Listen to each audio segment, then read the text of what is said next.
ನಮಸ್ತೆ ಸ್ನೇಹಿತರೆ, ಇವತ್ತು ನಾವು ದ್ವಿತೀಯ BA ಸಮಾಜಶಾಸ್ತ್ರ ಭಾರತೀಯ ಸಮಾಜದ ಅಧ್ಯಯನದಲ್ಲಿ ಈಗಾಗಲೇ ನಾವು ಅಭ್ಯಾಸವನ್ನು ಆರಂಭಿಸಿ ಹಿಂದೂ ಧರ್ಮದ ಮೂಲ ತತ್ವಗಳ ಬಗ್ಗೆ ತಿಳ್ಕೊಂಡೆವು. ಹಿಂದೂ ಧರ್ಮದ ಮೂಲ ತತ್ವಗಳಲ್ಲಿ ಸ್ಮೃತಿಗಳು, ಶ್ರುತಿಗಳು, ವೇದಗಳು, ಉಪನಿಷತ್ತುಗಳ ಬಗ್ಗೆ ತಿಳ್ಕೊಂಡೆವು. ಇವತ್ತು ಪುರುಷಾರ್ಥಗಳ ಬಗ್ಗೆ ತಿಳ್ಕೊಳ್ಳುವ. ಪುರುಷಾರ್ಥಗಳ ಬಗ್ಗೆ ಪ್ರಶ್ನೆಗಳು ಕೇಳ್ತಾರೆ. 5 ಅಂಕಕ್ಕೆ ಹಲವು ಬಾರಿ ಕೇಳಿರುವಂತಹ ಪ್ರಶ್ನೆ ಪುರುಷಾರ್ಥಗಳು ಅಂತ ಕೊಟ್ಟಿದ್ದಾರೆ. ಏನು ಪುರುಷಾರ್ಥಗಳು ಅಂತ ಹೇಳಿದರೆ, ಪುರುಷಾರ್ಥಗಳು ಅಂತ ಹೇಳುವಂಥದ್ದು ಹಿಂದೂ ಜೀವನ ವಿಧಾನಕ್ಕೆ ಅರ್ಥವನ್ನು ನೀಡುವಂಥದ್ದು. ಜೀವನ ಕುರಿತಂತೆ ಹಿಂದೂ ಮನೋಭಾವ 4 ಪುರುಷಾರ್ಥಗಳನ್ನು ಕಾಣ್ಬೋದು. ಆ 4 ಪುರುಷಾರ್ಥಗಳೇ ಧರ್ಮ, ಅರ್ಥ, ಕಾಮ, ಮೋಕ್ಷ. ಧರ್ಮ, ಅರ್ಥ, ಕಾಮ, ಮೋಕ್ಷ ಈ 4 ಪುರುಷಾರ್ಥಗಳು ನಮ್ಮ ಸಾಮಾಜಿಕ ನೀತಿಶಾಸ್ತ್ರಗಳ ಮೂಲಭೂತ ತತ್ವವಾಗಿರುವಂಥದ್ದು.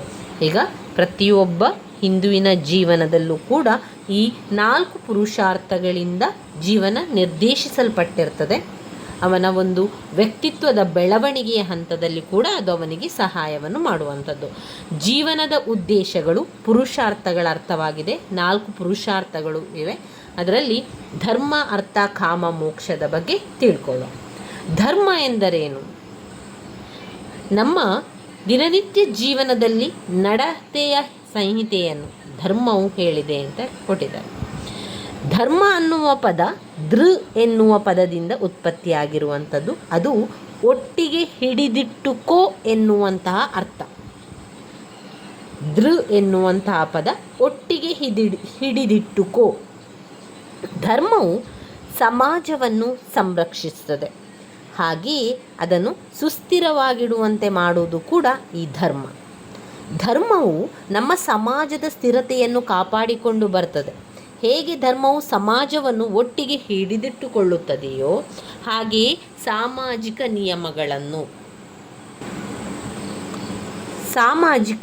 ನಿಯಮಗಳನ್ನು ಜಾರಿಗೊಳಿಸುವುದರ ಮೂಲಕ ನಡತೆಯ ಒಂದು ನೀತಿ ಸಂಹಿತೆಯನ್ನು ಪ್ರತಿಯೊಬ್ಬರೂ ಕೂಡ ಅನುಸರಿಸುವುದನ್ನು ಅದು ಖಾತರಿಪಡಿಸಿಕೊಂಡು ಇದನ್ನು ಮಾಡಬಹುದಾಗಿದೆ. ಈ ಸಮಾಜದ ಮಾದರಿಗಳು ವ್ಯಕ್ತಿಯ ನಡವಳಿಕೆಯನ್ನು ನಿರ್ಬಂಧಿಸುತ್ತದೆ. ಧರ್ಮವು ಡರ್ಕಿಮ್ ಅವರ ಸಾಮಾಜಿಕ ವಾಸ್ತವಾಂಶ ಪರಿಕಲ್ಪನೆಯ ರೀತಿಯಲ್ಲಿ ನಾವು ಕಾಣಬಹುದಾಗಿದೆ. ಸರಿಯಾದ ನಡತೆ, ಸರಿಯಾದ ಕ್ರಿಯೆ ಮತ್ತು ಜೀವನದ ಸರಿಯಾದ ಮಾರ್ಗವನ್ನು ಧರ್ಮ ಹೇಳ್ತಾ ಇರುವಂಥದ್ದು. ಅದರಿಂದ ಅಧರ್ಮವು ನಿಯಮರಾಹಿತ್ಯವಾಗಿರುತ್ತದೆ. ಪ್ರತಿಯೊಂದು ಹಂತದಲ್ಲೂ ಒಬ್ಬ ಹಿಂದುವಿನ ಜೀವನವನ್ನು ಧರ್ಮ ನಿಯಂತ್ರಣ ಮಾಡ್ತಾ ಹೋಗ್ತದೆ. ಅಷ್ಟೇ ಅಲ್ಲದೆ ಆತನ ಜೀವನದ ಎಲ್ಲ ಕ್ರಿಯೆಗಳನ್ನು ಕೂಡ ನಿರ್ಬಂಧಿಸ್ತದೆ. ಸಾಮಾಜಿಕ ಹಾಗೂ ಆಚರಣಾತ್ಮಕ ನಡವಳಿಕೆಯನ್ನು ನಿರ್ದೇಶಿಸುವ ಧರ್ಮಶಾಸ್ತ್ರಗಳು ಆಗಿ ಎಲ್ಲ ನಿಯಮಗಳು ಹಾಗೂ ನಿಬಂಧನೆಗಳನ್ನು ಕಾಣಬಹುದು. ಉದಾಹರಣೆಗೆ ಸ್ವನಿಯಂತ್ರಣ ಮಾಡುವಂಥದ್ದು, ಕದಿಯದಿರುವುದು, ಮನ್ನಿಸುವಿಕೆ, ಜ್ಞಾನದ ಗಳಿಕೆ. ಇಂತಹ ಉತ್ತಮ ನಡವಳಿಕೆಯ ಕೆಲವು ಸರಳ ನಿಯಮಗಳನ್ನು ಕಾಣಬಹುದು. ಕರ್ತವ್ಯವಾಗಿ ಧರ್ಮವನ್ನು ಕೆಲವರು ವಿಶ್ಲೇಷಣೆ ಮಾಡ್ತಾ ಹೋಗ್ತಾರೆ. ಏಕೆಂದರೆ ಧರ್ಮವು ಸಮಾಜಕ್ಕೆ ಹಾಗೂ ಸಹವರ್ತಿಗಳಿಗೆ ಋಣ ತೀರಿಸುವ ಒಂದು ನೈತಿಕ ಹೊಣೆಗಾರಿಕೆ. ಋಣವನ್ನು ತೀರಿಸುವಂತಹ ನೈತಿಕ ಹೊಣೆಗಾರಿಕೆ ಏನು? ಧರ್ಮ. ಇನ್ನು ಬರುವಂತಹ 2ನೆಯ ಪುರುಷಾರ್ಥ ಅರ್ಥ. ಅರ್ಥ ಎನ್ನುವಂಥದ್ದು ಸಂಪತ್ತು, ಸಮಾಜದ ಅಭಿವೃದ್ಧಿ ಎನ್ನುವಂಥದ್ದನ್ನು ನಾವು ಅರ್ಥದಲ್ಲಿ ಕಾಣಬಹುದು. ಧಾರ್ಮಿಕ ಕರ್ತವ್ಯಗಳ ಮೂಲಕ ಮಾತ್ರವೇ ಒಂದು ಸಮಾಜ ಏಳಿಗೆ ಹೊಂದುವುದಿಲ್ಲ. ಅದರ ಬದಲಾಗಿ ಏನಾಗ್ತದೆ, ಸಮಾಜದಲ್ಲಿನ ಸದಸ್ಯರ ಒಂದು ಒಳಿತಿಗೋಸ್ಕರವಾಗಿ ಸಂಪತ್ತನ್ನು ತರುವಂತಹ ಕ್ರಿಯಾಶೀಲಗಳ ಅಗತ್ಯವನ್ನು ನಾವು ಕಾಣ್ಬೋದು. ಆದ್ದರಿಂದ ಅರ್ಥವು ಪ್ರಾಪಂಚಿಕ ಏಳಿಗೆಗೆ ಅನ್ವಯಿಸ್ತದೆ. ವ್ಯಕ್ತಿಯ ಬೆಳವಣಿಗೆಗೆ ಆರ್ಥಿಕ ಭದ್ರತೆ ಬಹಳ ಅತ್ಯವಶ್ಯಕ. ಪ್ರಾಪಂಚಿಕ ಸರಕುಗಳನ್ನು ಶ್ರಮಪಟ್ಟು ದುಡಿಯುವುದರ ಮೂಲಕ ಅದನ್ನು ಗಳಿಸಿಕೊಂಡ್ರೆ ಶಾಪವೆಂದು ನೋಡಲಾಗುವುದಿಲ್ಲ. ಸಾಮಾಜಿಕ ಭದ್ರತೆ ಹಾಗೂ ವ್ಯಕ್ತಿತ್ವದ ಬೆಳವಣಿಗೆಯು ಸಂಪತ್ತನ್ನು ಗಳಿಸುವುದರ ಮೂಲಕ ಬರ್ತದೆ. ಹಲವಾರು ಸಂದರ್ಭಗಳಲ್ಲಿ ಹಿಂದೂ ಧರ್ಮವನ್ನು ಪಾರಮಾರ್ಥಿಕ ಅಥವಾ ಭೌತಿಕೇತರ ಎಂಬುದಾಗಿ ಟೀಕಿಸಲಾಗಿದೆ. ಅದು ಹಾಗಲ್ಲ. ಹಿಂದೂ ಧರ್ಮವು ವ್ಯಕ್ತಿಯ ಹಾಗೂ ಸಮಾಜದ ಒಳಿತಿಗೋಸ್ಕರ ಸಂಪತ್ತನ್ನು ಸೃಷ್ಟಿಸಲು ಪ್ರೋತ್ಸಾಹಿಸುತ್ತದೆ. ವಾಸ್ತವವಾಗಿ ದಾನ ಮಾಡಲು ಸಂಪತ್ತು ಅಗತ್ಯವಾಗಿರುವುದರಿಂದ ಮೌಲ್ಯಗಳಲ್ಲಿ ಒಂದಾಗಿರುವ ದಾನಶೀಲತೆಯನ್ನು ಕೂಡ ಪ್ರೋತ್ಸಾಹಿಸಲಾಗ್ತದೆ. ಸಮಾಜದ ಅಭಿವೃದ್ಧಿಗೋಸ್ಕರ ಸಂಪತ್ತಿನ ಪ್ರಾಮುಖ್ಯವನ್ನು ಕೌಟಿಲ್ಯನು ತನ್ನ ಅರ್ಥಶಾಸ್ತ್ರದಲ್ಲಿ ಸ್ಪಷ್ಟವಾಗಿ ನಿರೂಪಿಸಿದ್ದಾನೆ. ಆದ್ದರಿಂದ ಸಂಪತ್ತನ್ನು ಗಳಿಸುವಾಗ ಜೊತೆಗೆ ಧರ್ಮದ ನಿಯಮಗಳನ್ನು ವ್ಯಕ್ತಿ ಅನುಸರಿಸಲೇಬೇಕು. ಒಂದು ಜೀವನದಲ್ಲಿ ಒಂದು ಅರ್ಥ ಬರಬೇಕಾದ್ರೆ ಅಥವಾ ಜೀವನದಲ್ಲಿ ಸಂಪತ್ತನ್ನು ಗಳಿಸಬೇಕಾದ್ರೆ ನಾವು ಧರ್ಮವನ್ನು ಪಾಲಿಸಬೇಕು. ಧರ್ಮ ಮತ್ತು ಅರ್ಥ ಒಟ್ಟಿಗೆ ಜೊತೆಯಾಗಿ ಬರುವಂಥದ್ದು. ಇನ್ನು ಮೂರನೇ ಪುರುಷಾರ್ಥದಲ್ಲಿ ನಾವು ಕಾಮದ ಬಗ್ಗೆ ನೋಡುವುದಾದರೆ, ಜೀವನದ ಆಕಾಂಕ್ಷೆಗಳು ಹಾಗೂ ಸುಖ ಅನುಭವಗಳು ಕಾಮವೆಂದು ಕರೆಯಲಾಗ್ತದೆ. ಭೋಗಾಸಕ್ತ ಪ್ರೇರಣೆಗಳೊಂದಿಗೆ ಜನ್ಮ ತಾಳುವ ಪ್ರತಿಯೊಂದು ಮಾನವ ಜೀವಿ ಅನುಭೋಗಿಸಲು ಹಾಗೂ ಸಂತೋಷ ಪಡಲು ಅದು ದಾರಿ ಮಾಡಿಕೊಡ್ತದೆ. ಇದು ಹುಟ್ಟಿನಿಂದಲೇ ಬರುವಂತಹ ಸಹಜವಾದ ಗುಣಲಕ್ಷಣ. ಈ ಆಕಾಂಕ್ಷೆಗಳಿಂದಲೇ ನಮ್ಮ ಪ್ರತಿನಿತ್ಯದ ಕ್ರಿಯೆಗಳು ನಿರ್ದೇಶಿಸಲ್ಪಡ್ತದೆ. ಕಾಮದ ಕೆಳಮಟ್ಟದ ಹೊರಹೊಮ್ಮುವಿಕೆಯು ಲೈಂಗಿಕ ಆಕಾಂಕ್ಷೆಯಾಗಿದ್ದು, ಇದು ಮನುಕುಲದ ಸಂತಾನಾಭಿವೃದ್ಧಿಗೆ ಅತ್ಯವಶ್ಯಕವಾಗಿದೆ. ಕಾಮದ ಮೇಲ್ಪಟ್ಟದ ಬಗೆಗಳು ಸಂಸ್ಕೃತಿಯನ್ನು ಗಳಿಸುವುದು ಇರಬಹುದು ಹಾಗೂ ಕಲಾ ರೂಪಿಸುವಿಕೆ ಇರಬಹುದು. ಹಾಗಾಗಿ ವ್ಯಕ್ತಿಯ ಜೀವನದಲ್ಲಿ ಸೂಕ್ತ ಹಂತಗಳಲ್ಲಿ ಸಾಮಾಜಿಕ ನಿಯಮಗಳು ಆಜ್ಞಾಪಿಸಿರುವಂತೆ ಕಾಮವನ್ನು ತೃಪ್ತಿಪಡಿಸಬೇಕು. ಅನಿಯಂತ್ರಿತ ಆಕಾಂಕ್ಷೆಗಳು ಅವ್ಯವಸ್ಥೆಯುಂಟು ಮಾಡುತ್ತವೆ ಹಾಗೂ ಅದು ಪಾಪಪೂರಿತವಾದುದಾಗಿರುತ್ತದೆ. ನಾಲ್ಕನೆಯ ಪುರುಷಾರ್ಥ ಮೋಕ್ಷ. ಜನನ ಹಾಗೂ ಮರಣಗಳ ಚಕ್ರದಿಂದ ಬಂಧನ ಮುಕ್ತಿ ಹೊಂದುವುದೇ ಮೋಕ್ಷ ಪಡೆಯುವಂಥದ್ದು. ಆತ್ಮದ ಪುನರ್ಜನ್ಮದಲ್ಲಿ ಹಿಂದೂ ಧರ್ಮ ನಂಬಿಕೆ ಹೊಂದಿದೆ. ಮೋಕ್ಷ ಅಥವಾ ಮುಕ್ತಿಯ ಗಳಿಕೆಯು ಪ್ರತಿಯೊಬ್ಬ ವ್ಯಕ್ತಿಯ ಅಂತಿಮ ಗುರಿಯಾಗಿರುವಂಥದ್ದು. ಆಧ್ಯಾತ್ಮಿಕತೆಯನ್ನು ಸಾಧಿಸಿಕೊಳ್ಳುವುದರ ಮೂಲಕ ಮಾತ್ರವೇ ಮೋಕ್ಷವನ್ನು ಗಳಿಸಬಹುದು. ದೀರ್ಘ ಹಾಗೂ ಉಪಯುಕ್ತ ಜೀವನವನ್ನು ಕಳೆದ ಮೇಲೆ ಆತ್ಮದಿಂದ ಅಂತಿಮವಾಗಿ ಬಂಧ ಮುಕ್ತಿ ಹೊಂದುವುದು ಪ್ರತಿಯೊಬ್ಬ ವ್ಯಕ್ತಿಯ ಇಚ್ಛೆಯಾಗಿರುತ್ತದೆ. ಸಮಾಜದಲ್ಲಿ ಎಲ್ಲ ಚಟುವಟಿಕೆಗಳನ್ನು ನೆರವೇರಿಸುವುದು ಸತ್ಕಾರ್ಯಗಳ ಮೂಲಕ ಮುಕ್ತಿಯ ವಿಚಾರಗಳನ್ನು ಗಮನದಲ್ಲಿಟ್ಟುಕೊಂಡು ಮಾಡಲಾಗ್ತದೆ. ಪಾಪಗಳಿಂದ ಮುಕ್ತವಾಗುವ ತನಕ ಪುನರ್ಜನ್ಮಗಳ ಸರಣಿ ತರುವುದರೊಂದಿಗೆ ಪಾಪಪೂರಿತ ಚಟುವಟಿಕೆಗಳು ಆತ್ಮವನ್ನು ಕಾಡುತ್ತಲೇ ಇರ್ತದೆ. ಈ 4 ಪುರುಷಾರ್ಥಗಳನ್ನು ನಾವೀಗ ನೋಡಿಕೊಂಡೆವು. ಧರ್ಮ, ಅರ್ಥ, ಕಾಮ, ಮೋಕ್ಷ. ವರ್ಣಾಶ್ರಮ ಧರ್ಮ ಅಂತ ಒಂದಿದೆ. ಈ ವರ್ಣಾಶ್ರಮ ಧರ್ಮವು ಹಿಂದೂ ಸಾಮಾಜಿಕ ವ್ಯವಸ್ಥೆ ಹಾಗೂ ಸಂಘಟನೆಯ ಆಧಾರವಾಗಿದೆ. ಅದರಿಂದ ಇದು ಆ ವ್ಯಕ್ತಿಯ ಬೆಳವಣಿಗೆಗೆ, ಸಮಾಜದ ಸಂಘಟನೆ 2 ಅಂಶಗಳಿಗೆ ಉಲ್ಲೇಖಿಸುತ್ತದೆ. ಈ 2 ಅಂಶಗಳಿಗೆ ಪುರುಷಾರ್ಥಗಳು ಮಾರ್ಗಸೂಚಿ ತತ್ವಗಳಾಗಿದೆ. ಆಶ್ರಮ ಧರ್ಮ, ಬ್ರಹ್ಮಚರ್ಯಾಶ್ರಮ, ಗೃಹಸ್ಥಾಶ್ರಮ. ಇದು ವರ್ಣಾಶ್ರಮ ಧರ್ಮದಲ್ಲಿ ಬರುವಂಥದ್ದು. ಆಶ್ರಮ ಧರ್ಮ, ಬ್ರಹ್ಮಚರ್ಯಾಶ್ರಮ, ಗೃಹಸ್ಥಾಶ್ರಮ, ವಾನಪ್ರಸ್ಥಾಶ್ರಮ, ಸನ್ಯಾಸಾಶ್ರಮ ಎನ್ನುವಂತಹ ಆಶ್ರಮಗಳನ್ನು ನಾವಿದರಲ್ಲಿ ಕಾಣ್ಬೋದಾಗಿದೆ.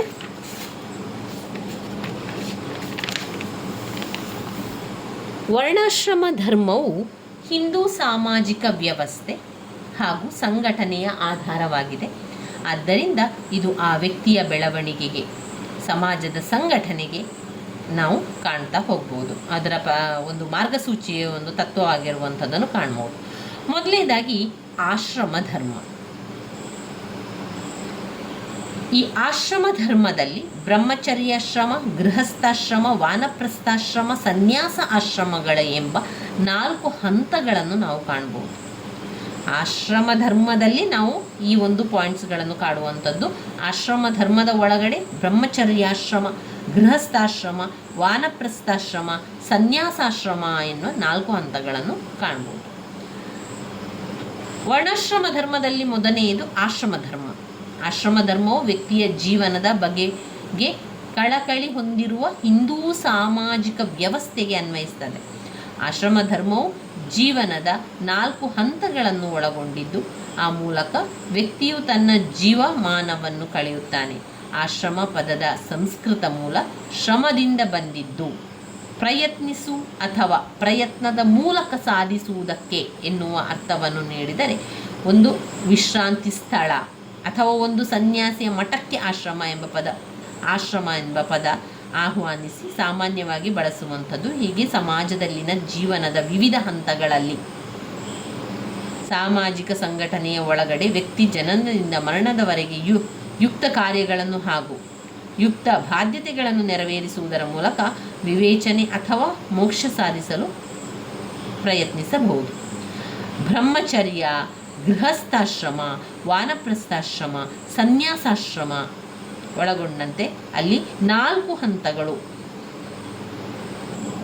ಅಥವಾ ಆಶ್ರಮಗಳ ಮೇಲೆ ಹಿಂದೂ ಸಂಘಟನೆಯು ಆಧಾರಿತವಾಗಿದೆ.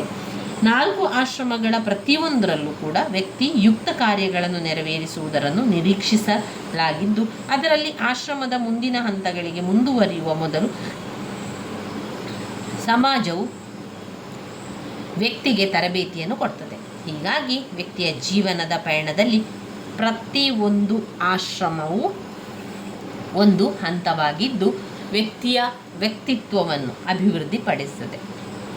ಇನ್ನು ಬ್ರಹ್ಮಚರ್ಯಾಶ್ರಮ.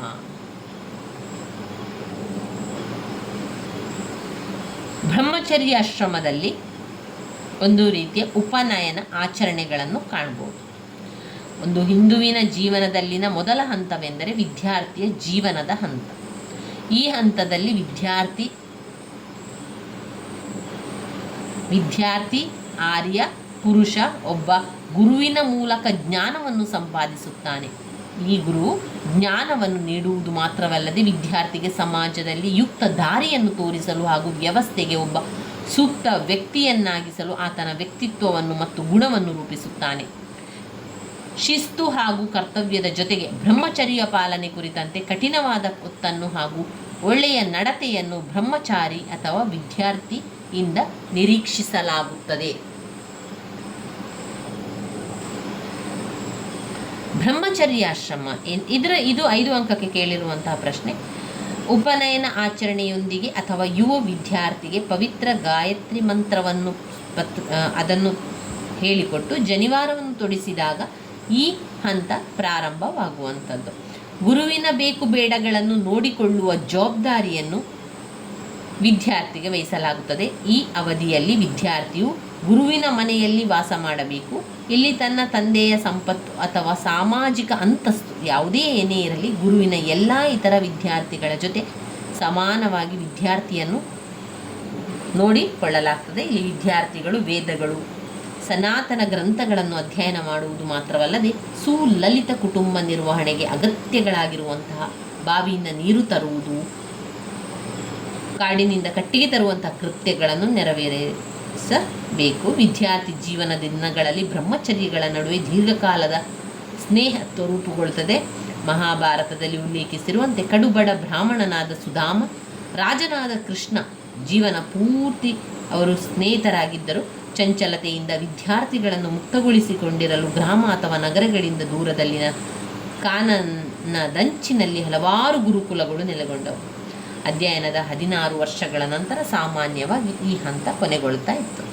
16 ವರ್ಷಗಳ ನಂತರ ಅದು ಕೊನೆಗೊಳ್ಳುವಂಥದ್ದು. ಇನ್ನು ಗೃಹಸ್ಥಾಶ್ರಮ.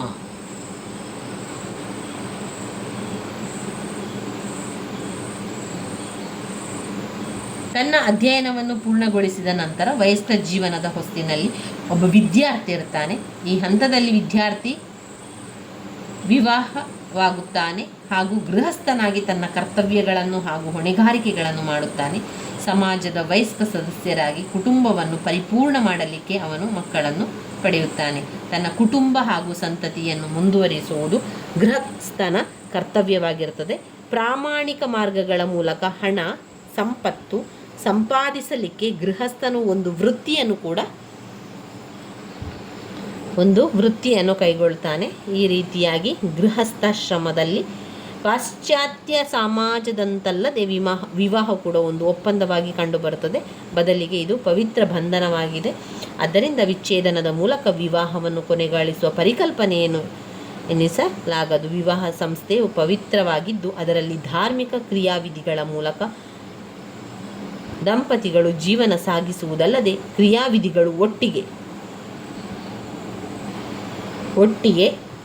ಸತಿಪತಿಯರನ್ನು ಈ ಜನ್ಮದಲ್ಲಿ ಮಾತ್ರವೇ ಬಂಧನದಲ್ಲಿರಿಸುತ್ತದೆಯಲ್ಲದೆ ಭವಿಷ್ಯದ ಜೀವನದಲ್ಲೂ ಕೂಡ ಬಂಧನದಲ್ಲಿರಿಸುತ್ತದೆ.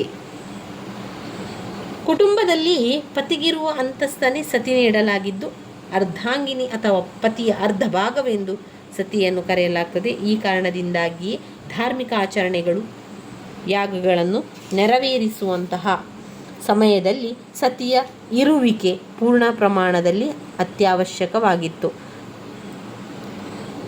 ರಾಮಾಯಣದಲ್ಲಿ ಅಯೋಧ್ಯೆಯ ರಾಜನಾದ ರಾಮನು ತನ್ನ ರಾಣಿ ಸೀತೆಯನ್ನು ಕಾಡಿಗಟ್ಟಿದಾಗ ಸೀತೆಯ ಅನುಪಸ್ಥಿತಿಯಲ್ಲಿ ಅಶ್ವಮೇಧ ಯಾಗವನ್ನು ಕೈಗೊಳ್ಳಲು ಪುರೋಹಿತರು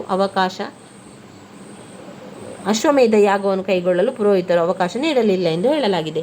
ರಾಮ ಪುನರ್ವಿವಾಹಗಳು ಒಪ್ಪದಿದ್ದಾಗ ರಾಮನು ಪವಿತ್ರ ಆಚರಣೆಗೆ ಕುಳಿತುಕೊಳ್ಳುವ ಮೊದಲು ಸೀತೆಯನ್ನು ಹೋಲುವಂತಹ ಸೀತೆಯ ಪ್ರತಿರೂಪದ ಚಿನ್ನದ ವಿಗ್ರಹವನ್ನು ಮಾಡಿ ರಾಮನ ಪಕ್ಕದಲ್ಲಿಟ್ಟು ವಿವಾಹ ಮಾಡಲಾಯಿತು. ಸತಿ ಇಲ್ಲದ ಪತಿ ದೇವರ ದೃಷ್ಟಿಯಲ್ಲಿ ಅಪರಿಪೂರ್ಣವೆಂದು ಪರಿಗಣಿಸಲಾಗಿದೆ. ಇದರಲ್ಲಿ ಒಂದು ವಾನಪ್ರಸ್ಥಾಶ್ರಮ. ಸಮಾಜ ಹಾಗೂ ತನ್ನ ಕುಟುಂಬದ ಬಗೆಗಿನ ಎಲ್ಲ ಹೊಣೆಗಾರಿಕೆಗಳನ್ನು ನೆರವೇರಿಸಿದ ನಂತರ ಆಧ್ಯಾತ್ಮಿಕ ಮಾರ್ಗದರ್ಶನದ ಗಳಿಕೆಯ ಕಡೆಗೆ ತಮ್ಮ ಗಮನವನ್ನು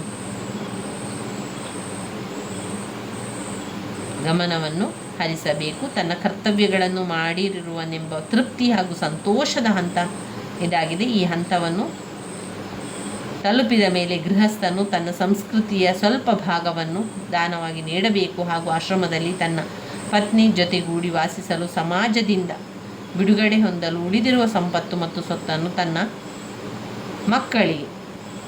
ಮಕ್ಕಳಿಗೆ ನೀಡಬೇಕು. ಸಕ್ರಿಯ ಸಾಮಾಜಿಕ ಜೀವನ ಗೃಹಸ್ಥನಾದವನು ಹಿಂದೆ ಸರಿಯಬೇಕು. ಈ ರೀತಿಯಾಗಿ ವಾನಪ್ರಸ್ಥಾಶ್ರಮದಲ್ಲಿ ಕೆಲವೊಂದು ರೀತಿ ನೀತಿಗಳಿದೆ. ಅದರಲ್ಲಿ ನೇರವಾಗಿ ಹೇಳುವಂತಿಲ್ಲ ಅಂತ ಅದರಲ್ಲಿ ಕಾಣ್ಬೋದು. ಅಂದರೆ ವಾನಪ್ರಸ್ಥಾಶ್ರಮ ಭಾರತೀಯ ಇತಿಹಾಸದಲ್ಲಿ ರಾಜರುಗಳು ಕೂಡ ತಮ್ಮ ರಾಜ್ಯಗಳ ತಮ್ಮ ವಾರಸುದಾರರಿಗೆ ವಹಿಸಿ ಆಶ್ರಮದಲ್ಲಿ ಸರಳ ಜೀವನ ನಡೆಸಲು ಮುಂದಾಗಿರುವ ಹಲವಾರು ನಿದರ್ಶನಗಳಿವೆ. ಪ್ರಾಪಂಚಿಕ ಬಂಧನಗಳಿಂದ ತನ್ನನ್ನು ತಾನೇ ಮುಕ್ತಗೊಳಿಸುವ ವಿಶ್ರಾಂತ ಹಂತ ಇದಾಗಿದೆ. ಇನ್ನು ಬರುವಂಥದ್ದು ಸನ್ಯಾಸಾಶ್ರಮ.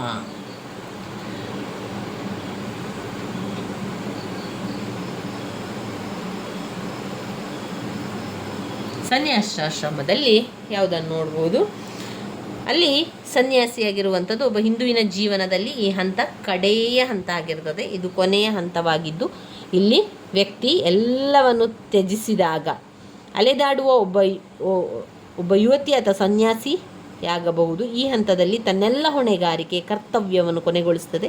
ಇಲ್ಲಿ ವ್ಯಕ್ತಿ ಚಿಂತೆ ಆತಂಕಗಳನ್ನು ಕಡಿಮೆ ಮಾಡಿಕೊಂಡು ಜ್ಞಾನೋದಯದ ಅನ್ವೇಷಣೆಯಲ್ಲಿ ತನ್ನ ಉಳಿದಿರುವ ಕೆಲವು ವರ್ಷಗಳನ್ನು ಕಳೆಯುತ್ತಾನೆ. ಹಲವಾರು ಯತಿಗಳು ತಪಸ್ಸನ್ನು ಮಾಡಲು ಹಿಮಾಲಯಕ್ಕೆ ಹೋಗುತ್ತಾರೆ. ಈ ಹಂತದಲ್ಲಿ ಹಿಂದೂ ಸ್ವಯಂ ಪರಿಕಲ್ಪನೆಯನ್ನು ಸಂಪೂರ್ಣವಾಗಿ ತೊಡೆದುಹಾಕಲು ಪ್ರಯತ್ನಿಸ್ತಾನೆ. ಅವನಿಗೆ ಅಹಂ ಇರುವುದಿಲ್ಲ. ಸಂಚರಿಸುವ ಯತಿಯ ಸಮಾಜದ ಎಲ್ಲ ಸದಸ್ಯರಿಂದ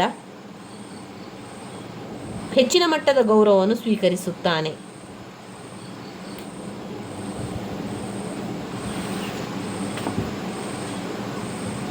ಇದರಲ್ಲಿ ವರ್ಣ ಧರ್ಮ ಸಿದ್ಧಾಂತ ಕೂಡ ಇದೆ. ಪುರಾತನ ಹಿಂದೂ ಸಮಾಜದ ಸಂಘಟನೆ ವರ್ಣಧರ್ಮವು ಸಂಬಂಧಿಸಿದೆ. ಸಾಮಾಜಿಕ ಶ್ರೇಣಿಯನ್ನು ಒಬ್ಬರ ಅಂತಸ್ತಿಗನುಸಾರವಾಗಿ ಕಾರ್ಯಗಳನ್ನು ನೆರವೇರಿಸಲಿಕ್ಕೆ ವರ್ಣ ಧರ್ಮವು ಅನ್ವಯಿಸುತ್ತದೆ.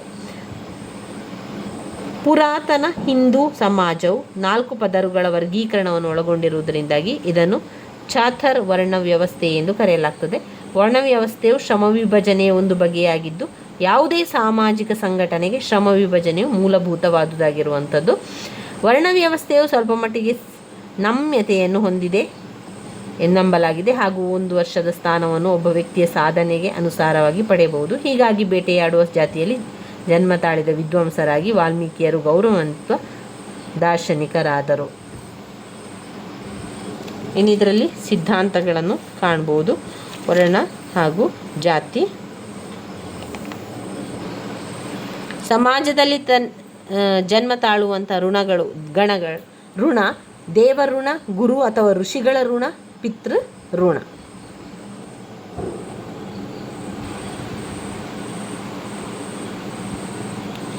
ದೇವ ಋಣ, ಗುರು ಅಥವಾ ಕೃಷಿ ಋಣ, ಪಿತೃ ಋಣ. ಪೂರ್ವಜರು ಹಾಗೂ ಪಿತೃ ಋಣ. ಇದರಲ್ಲಿ ಜ್ಞಾನ ಮತ್ತು ಶಿಕ್ಷಣವನ್ನಿರುವುದರಿಂದ ಗುರುಗಳಿಗೆ ಹಾಗೂ ಋಷಿಗಳಿಗೆ ಒಬ್ಬ ವ್ಯಕ್ತಿ ತನ್ನ ಋಣವನ್ನು ತೀರಿಸಬೇಕು. ಅತ್ಯುತ್ತಮ ಕಾಣಿಕೆಯನ್ನು ಒಂದು ವ್ಯಕ್ತಿಗೆ ಪಡೆಯುವುದೇನೆಂದರೆ ಅದು ಶಿಕ್ಷಣದ ಕಾಣಿಕೆಯಾಗಿರುವಂಥದ್ದು.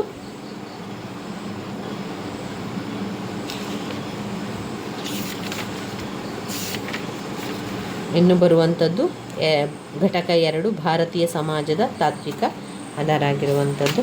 ಇದನ್ನು ನಾವು ಮುಂದಿನ ವಿಡಿಯೋದಲ್ಲಿ ತಿಳ್ಕೊಳ್ಳುವ ಸ್ನೇಹಿತರೆ. ನನ್ನ ವಿಡಿಯೋಸ್ ಎಲ್ಲ ನಿಮಗೆ ಇಷ್ಟ ಆಗಿದ್ದರೆ ಲೈಕ್ ಕೊಡಿ, ಶೇರ್ ಮಾಡಿ, ಸಬ್ಸ್ಕ್ರೈಬ್ ಮಾಡಲಿಕ್ಕೆ ಮರಿಬೇಡಿ. ಧನ್ಯವಾದಗಳು.